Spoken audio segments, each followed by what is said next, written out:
So once again, hello guys and welcome back to our course about e-commerce and launching a successful clothing brand. So in today's class we are going to talk about how to build a successful business plan, thing that is very important for you to succeed in your business, in your clothing business. So until now you should have completed the identification of all the needs that you have in the market, which will be very helpful to continue in the creation of which will be very helpful in the creation of your business plan. So let's start creating it. So when I'm creating a business plan for any type of business, the first thing that I do is doing a SWOT analysis. So what's a SWOT analysis?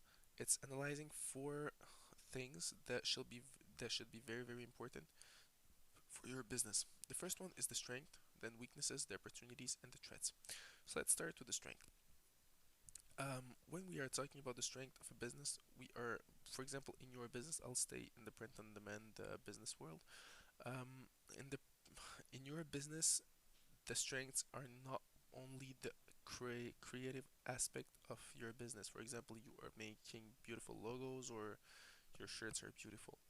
It's more of a whole. So let me explain myself. So yes, you maybe create great clothes, but your strength will be more, well, once again, in your type of business, in this type of business, would be more the financial situation of the business. That's a new business. It has no obligations or debts. The business doesn't have money issues, and that's very important for your business. You don't have to pay employees, you don't have to pay a rent, you don't have to pay storage, you have no expenses at all, which is amazing for you, so you can have better prices on your product, far better prices on your products than your competitors. So after that, your weaknesses. Weaknesses, well, you are once again in a print of demand business, you are pretty much a new business. This could be a strength but also a weakness. Why? Because you have no experience in the markets. Your business, no one knows it. No one knows what your business is, and if no one knows it, no one's going to buy it. So you will have to build a name for your business. You will have to build a name for your brand, and that's for the moment a weakness for you. Third thing, the opportunities. When we are talking about opportunities, you have to spot opportunities in the markets. For example, let's say a small competition in the sector of, let's say, t-shirts with the boats print on them. So you see there is a small competition here. There is a huge demand in those type of t-shirts. You can start your clothing business in this particular product. So you'll start selling t-shirts with the pictures of boat, for example. So this could be like, for example, one type of opportunity, or let's say in a certain country, for example, in Europe, there is a huge demand for joggers with the, I don't know, for joggers. So you can start a business that sells jogging pants with like special motives, or I don't know. Once again, it will be up to you to find those opportunities. The threats. The threats in the business world will be, for example, the well, the way I see it, it could be like certain risks in the market. For example, you want to sell in a certain country, but the not that you're not allowed to sell, you can sell, but you have to pay huge taxes to sell in this country. For example, this could be a threat for you, and because of those taxes, you will not be competitive, and it's not interesting to sell in those countries, so you're gonna lose consumers. Another threat will be, for example, a business trying to copy your product. So, for example, you create a certain product, and someone copying your product can be a threat in the business world. Or, for example, you are right now on the Shopify platform, you start selling on Amazon, and your sales are going well, and someone just copies your store and do the exact same thing. This could be a threat. So you will have to learn how to deal with those threats, but before learning to deal with them, you should identify them because it's very important. So After you have created your SWOT, well, your SWOT would really be like words, so keywords, for example, strength, that would be keywords, weaknesses, keywords once again, and when all this is done, you can start the creation of your business plan. Once again, it doesn't have to be very extensive, it's just to help you out with the planification and know exactly where you are going.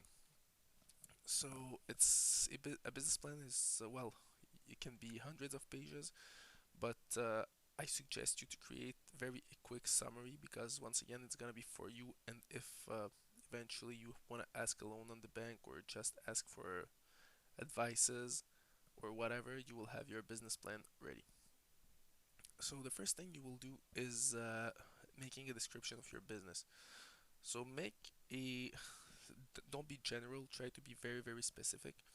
So really talk in depth of your business. Try to talk about all the aspects of it, what type of clothing you're selling, um, what your business, like for example, what's the goal of your business for now, for later, what your business, what you are planning to do with your business, why you are selling this type of clothing. Try to cover absolutely everything and try to be the most specific as possible, because being specific will help you. Like for example, if you are lost or whatever, you just take your business plan, you reread it, and you can stay on the right track. Because if you're too general, let's say you reread your business plan in 6 7 months, you will have forgot things, you'll read it and it will not help you because it's very general. The second thing, the market analysis. So this will be not a copy paste of the last course, but you will have to do the exact well, you will have to do what you've done in the last class, which is identify the needs in the market. So your market analysis will be something that looks like this. So you will identify all the needs in the market and put them on paper. Next thing will be analyzing the competition. So once again, you want to look at your competition. You want to look who will be your main competitors. You want to look at what is their selling price, what type of products are they selling, uh, what what is their target consumers, for example, in with what country they're selling their products, absolutely everything. After that, you want to identify also what products you will sell. So you want to exactly know what type of products you're planning to sell right now, why you want to sell them, and in the next years, what type of products you want to sell. Of course, your business plan can be modified.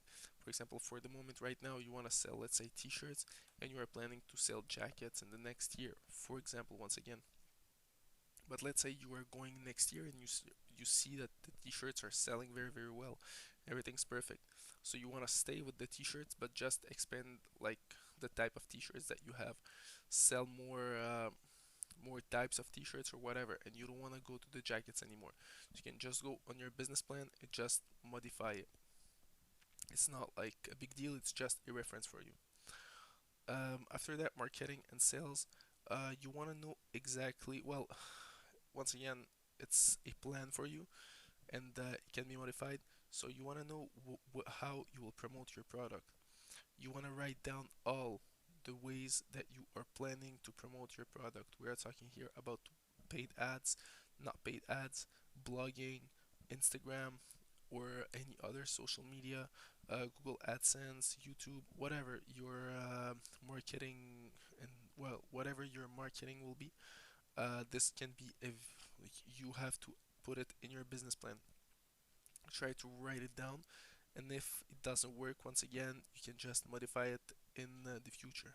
Even your affiliate, if you're doing affiliate marketing, should be in your well, in the marketing part of your business plan. Finally, the last thing will be your financial projection. What does this mean? We are talking here about all your financial needs for the business.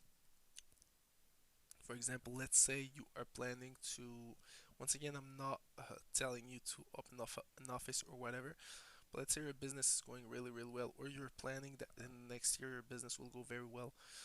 So you are planning to open up an office. So you will have to write down all your financial projections. For example, you will need this amount of money to buy your own office or just rent an office for, let's say, a 3 years contract. You'll need a storage room to store your clothes, so you'll be able to give them faster to your consumers. So as you can see, you will have there is a lot of things to write down for the financial projections. As I told you, try to be the more specific possible, and don't try to write down like hundreds of pages. It doesn't it doesn't worth it, because at the end of the day it's really for you. And if you have to present your business plan to someone, you want them to go directly to the point, not turning around the point for, let's say, 2 pages, and then for just finding out one sentence in those 2 pages that is important. So try to do it in, let's say, 10 to 15 pages. This is a reasonable amount of pages, but once again, if you're able to do it in 5 pages, it's even better. So as I told you, first of all, you're doing your SWOT analysis, then your company description, market analysis, analyzing your competition, finding the products that you are planning to sell right now and in the next years, your marketing and the sales part, what will be where you plan that your sales will come from, and finally your financial projections. Once again, this only will be a reference for you, and if it has to be modified, you can modify it in the next years. It's not a big deal. Even the next months, if you see that something doesn't work, you can modify it and just change it for something that will work. So see you guys in the next class, where we are going to learn how to identify our target audience.